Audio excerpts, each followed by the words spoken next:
할렐루야, 반갑습니다. 오늘도 말씀을 나눌 때 우리 주님의 은총이 우리 모두에 함께하기를 주의 이름으로 축원합니다. 오늘 우리가 살펴보는 왕은 지난 시간에 우리가 살펴봤던 그 므낫세 아들 유다 왕 아몬에 대한 내용입니다. 아몬은 15대 남유다 왕인데 므낫세는 지난 시간에 우리가 큰 은혜를 받았죠. 그의 행적을 보면 50년 동안 아주 갖은 악행은 다 했습니다. 갖은 우상들을 다 모아놓고 성전의 기물을 우상 섬기는데 그렇게 쓰고 또 하나님의 징계로 이제 그가 아수르에 붙잡혀가서 바벨론 감옥에서 회개할 때 참 하나님께서 그 회개를 받아주시고 감옥에서 풀려나서 예루살렘에 돌아와 5년 동안 또 나라를 통치하게 됩니다. 참 아수르에서 돌아온 그 므낫세 그 행적을 보면은 참 대단하게 하나님을 잘 섬기게 됩니다. 그래서 5년 동안 온 백성들로 하여금 또 하나님을 섬기게 그렇게 하고 그리고 자신은 또 손자인 그 요시야를 잘 키워내서 나중에 이제 요시야가 종교 개혁을 하게 되는 그런 원동력이 되기도 합니다. 어쨌건 이 므낫세를 통해서 본 것은 하나님의 사랑이었죠. 말로 표현할 수 없는 사랑, 긍휼하신 그 하나님의 사랑, 50년 동안 못된 짓을 그렇게 한 그 왕이지만은 그가 회개하자 다시 하나님께서 받아주시고 은혜를 베풀어 주시는 그런 모습은 정말 우리가 잊을 수 없는 아버지의 사랑이죠. 어쨌든 이러한 므낫세의 뒤를 이어서 이제 15대 그의 자식이 왕으로 등장합니다. 아몬은 아버지가 55년 동안 통치해서 그런지 나이가 들어서 이제 왕위에 오르게 되고 실제적으로 그 아버지의 못된 모습만 보면서 자라왔기 때문에 그의 행적이 좋지 않습니다. 우리가 성경을 보면 특히 왕들의 이야기를 보면 그 자식들은 아버지에게 많은 그 영향을 받게 됩니다. 심리학자들이 하는 말이 있습니다. 아이들이 어른들한테 배우는 쉽게 배워지는 것은 좋은 모습이 아니라 좋지 않은 모습이다. 어떤 심리학자는 그 비율이 40대 1이라고 그렇게까지 말했습니다. 그러니까 좋은 모습을 본받는데 소요되는 시간이 40시간 필요하다면 나쁜 모습을 본받는데 소요되는 시간은 1시간이면 넉넉하다는 것입니다. 그래서 그럴까요? 남유다 이 15대 왕 아몬은 아버지가 옳게 섬겼던 그 5년의 세월보다는 그 악한 통치를 했던 50년의 세월에 인이 바뀌다시피 바뀌면서 더 악한 통치자로 이제 등극하게 됩니다. 아몬의 통치에 대해서 역대하 33장 23절 25절은 이렇게 말하고 있습니다. 그의 아버지 므낫세의 행함같이 여호와 보시기에 악을 행하여 이 아몬이 그의 아버지 므낫세가 스스로 겸손함같이 여호와 앞에서 스스로 겸손하지 아니하고 더욱 범죄하더니 그의 신하가 반역하여 왕을 궁중에서 죽이고 이렇게 말하고 있습니다. 하나님은 아몬의 행적에 대해서 쉽게 정리를 이렇게 해주시는데 첫째는 아버지 므낫세보다 더하겠다 그렇게 말하고 있습니다. 우리가 알듯이 여러분 므낫세가 얼마나 악했습니까? 주변에 나라도 우상을 있는 대로 다 가져다가 섬기고 신접한 자, 박수, 무당들, 점치는 자들과 국사를 논하고 온 백성들 하여 우상을 섬기게 한 왕이지 않았습니까? 그런데 그 므낫세보다도 더 악한 왕이 바로 그의 아들 아몬이었습니다. 두 번째로 그 아몬의 그 행적에 대해서 말하기를 므낫세는 회개하고 돌아왔는데 아몬은 회개하고 돌아오지 않았다라고 말하고 있습니다. 므낫세는 아수르에 끌려간 뒤에 감옥에서 회개하면서 돌아와서 남은 생에 하나님의 뜻대로 다스리고 백성들로 하여금 하나님을 섬기게 하면서 그 생을 마감하게 되는데 아몬은 끝내 돌아오지 않습니다. 그래서 이것을 보다 못한 이제 신하들이 아몬을 죽이고 아몬을 죽인 신하를 또 백성들이 죽이고 그의 아들 요시야를 이제 왕으로 세운 것입니다. 자, 이렇게 해서 아몬은 2년밖에 통치하지 못하고 이제 신하들의 손에 죽게 되는데요. 정말 안타까운 일이죠. 이 아버지 므낫세 아들 아몬의 삶이 우리에게 주시는 은혜가 있습니다. 그 므낫세와 함께 생각해 보면 첫째, 어릴 때 그 성장 배경이 참 중요하다 하는 것을 깨닫게 돼요. 아버지 므낫세가 악한 왕으로 있으면서 정권을 휘두를 때 아몬은 어린아이였습니다. 그러니까 그 어린아이일 때 아버지의 좋지 못한 모습을 보면서 자란 것이죠. 앞서 제가 좋은 일을 본받는 것하고 좋지 않은 일을 본받는 것의 영향력에 대해서 40대 1이라는 어떤 학자의 말씀을 드렸는데, 우리 아이들도 보면 좋은 소리보다는 욕을 더 빨리 배우게 되는 것을 보게 되는데, 이런 것을 보면 이 어린 아이 때 좋지 않은 모습을 빨리 습득하는 것에 대해서 이해가 됩니다. 그러니까 아이들이 밖에 나가서 가장 먼저 배우는 것이 욕이라고 하지 않습니까?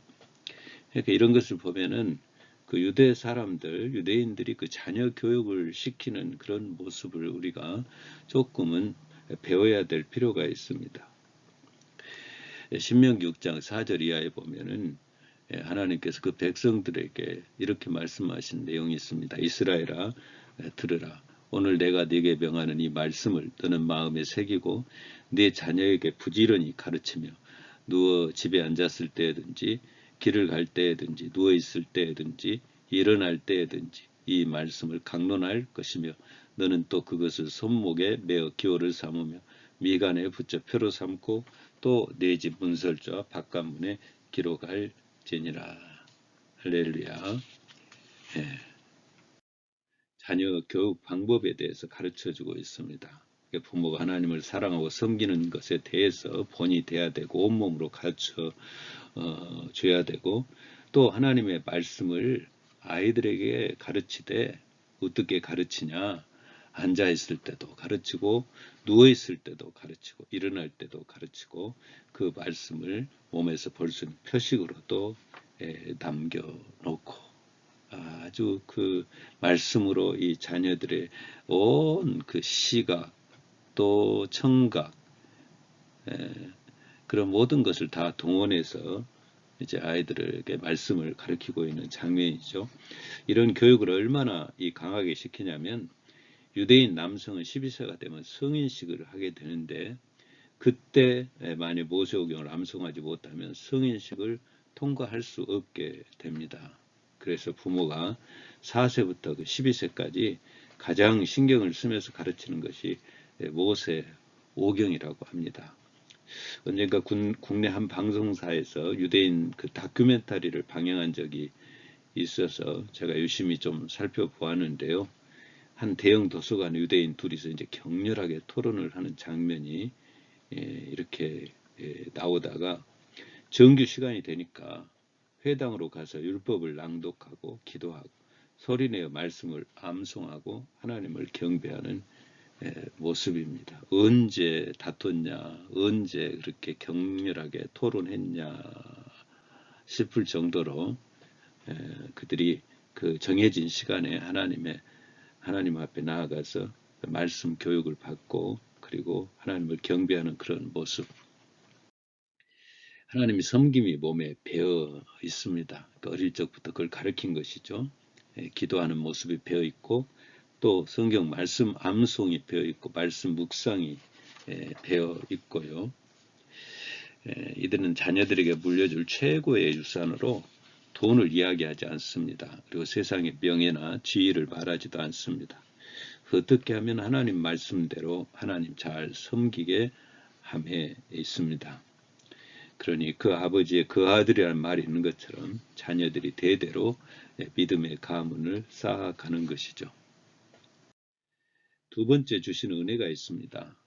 하나님이 역사하시는 방법이 다르다는 것을 보여줍니다. 참 성경을 보면 공평치 못할 때가 있음을 봐요. 악인이 오래 살고 의인이 단명하는 것도 그렇고요. 악인이 잘 되고 의인이 핍박을 받는 것도 쉽게 이해되지 않는 일이죠. 일반적인 상식으로는 이해가 쉽지 않습니다. 그래서 시편을 보면 악인과 의인을 빗대면서 탄식하는 그런 기도 소리들이 많이 나옵니다.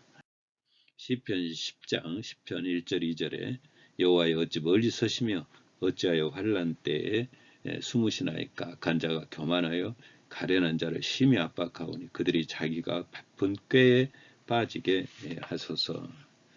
시편 10절 12절도 말씀합니다. 그가 굽부려 엎드리니 그의 포악으로 말미암아 가련한 자들이 넘어지나이다. 그가 그의 마음에 이르기를 하나님이 잊으셨고 그의 얼굴을 가리셨으니 영원히 보지 아니하시리라 하나이다. 여호와여 일어나옵소서. 하나님이여 손을 드옵소서. 가난한 자들을 잊지 마옵소서. 시편 13편 1절 2절도 말씀합니다. 여호와여 어느 때까지니까 나를 영원히 잊으시나이까. 주의 얼굴을 나에게서 어느 때까지 숨기시겠나이까. 나의 영혼이 번민하고 종일토록 마음에 근심하기를 어느 때까지 하리까. 하나님께서 행하시는 그 일, 보편적으로 이렇게 보여지는 것이 악인들이 더 흥황하고 악인들이 하나님의 이름을 욕되게 하는데도 불구하고 그들이 더 잘되고 있고, 오히려 하나님을 섬기며 또 경건하게 살려고 하는 사람들이 어려움에 처한 일들이 주어지는 그런 모습을 보면서 정말 이해할 수 없다는 그러한 내용이죠. 그 문제를 속히 바로잡아 주시라고 하나님 앞에 탄원하는 그런 내용들입니다.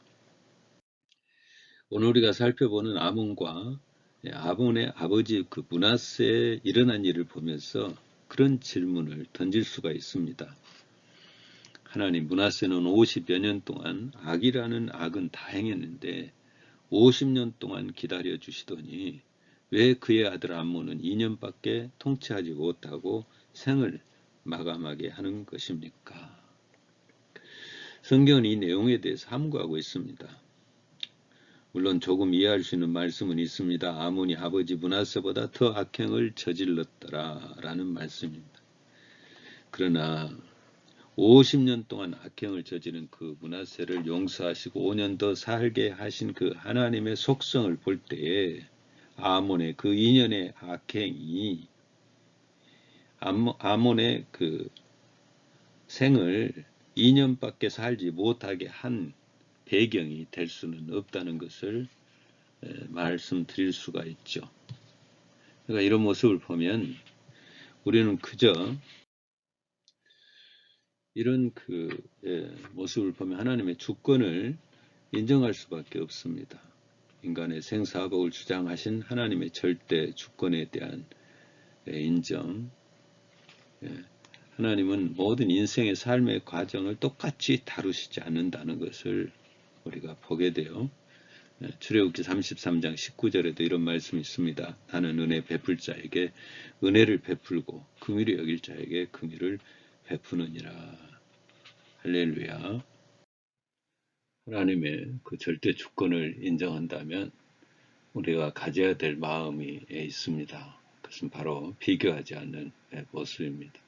비교하면서 상당히 많은 부분 우리가 우리의 마음을 상하고 또 영적인 마음을 갖지 못하게 되는데, 비교하지 않을 때 비교하면서 오는 그 낙심, 그 낙심할 필요도 없고요. 또 다른 사람이 더 잘 산다고 위축되지도 않을 것이고요. 또 원망하고 불평하지도 않게 되면서 주님을 의지하고 신뢰하고 또 예배드리고 기도하는 일에 소홀히 하지 않게 될 것입니다. 더 중요한 것은 그 하나님의 절대 주권을 인정하고 결과를 하나님께 맡길 때 내가 지금 할 수 있는 일이 뭔가, 그래서 하나님의 뜻 안에서 내가 어떻게 살아갈 것인가, 여기에 대해 더한 중점을 두면서 살게 되면서 더 아름다운 영적인 결과물을 만들게 될 줄로 믿습니다.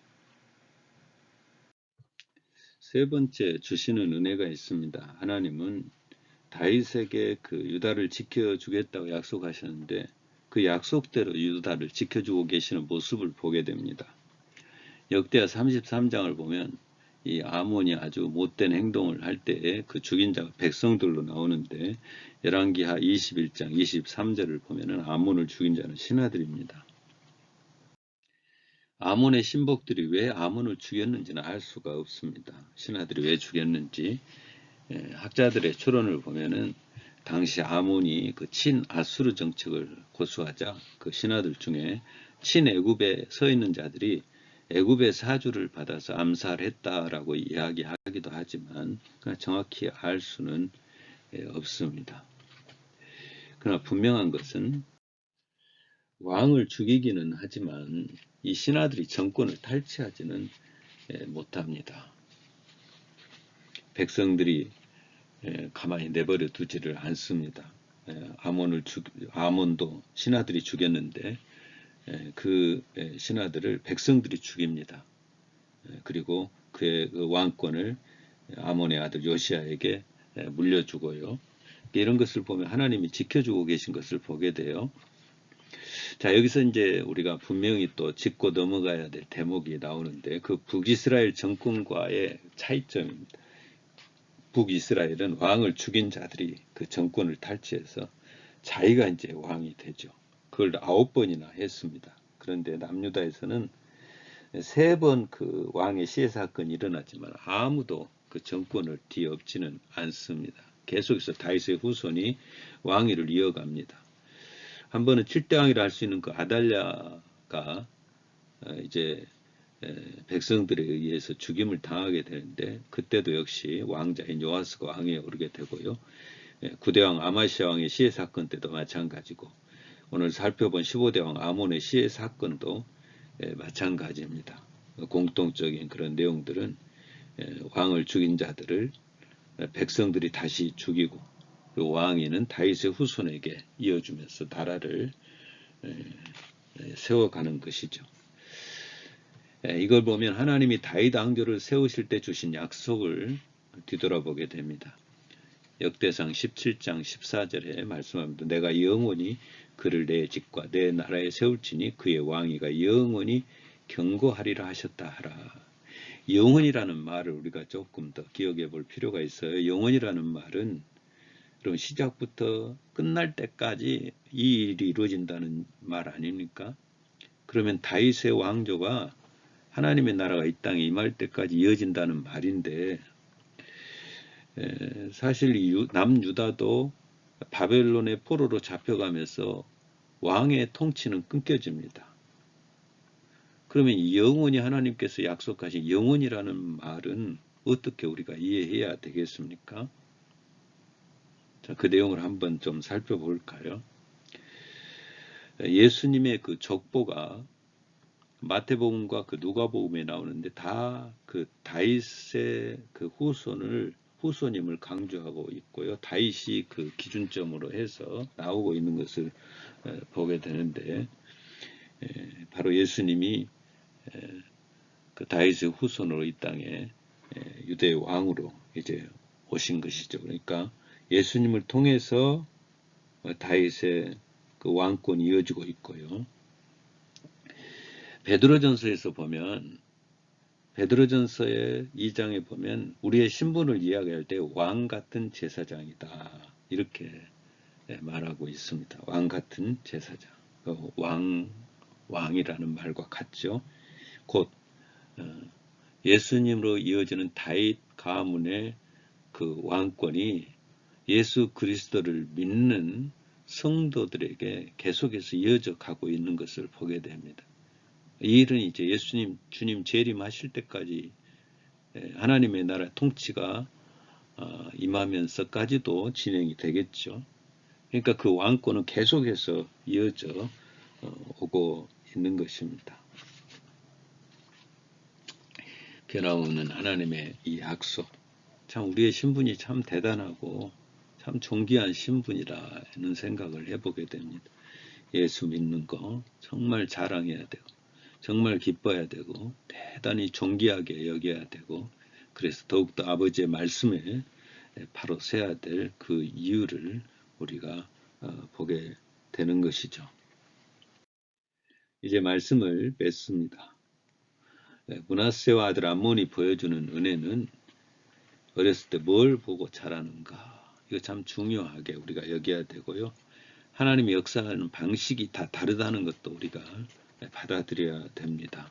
그리고 하나님이 유다를 약속대로 지켜주고 계시는데 하나님은 반드시 약속을 지키시는 분임을 우리가 기억하면서 하나님의 말씀에 더욱더 깨어있는 우리가 되어야 될 줄로 믿습니다.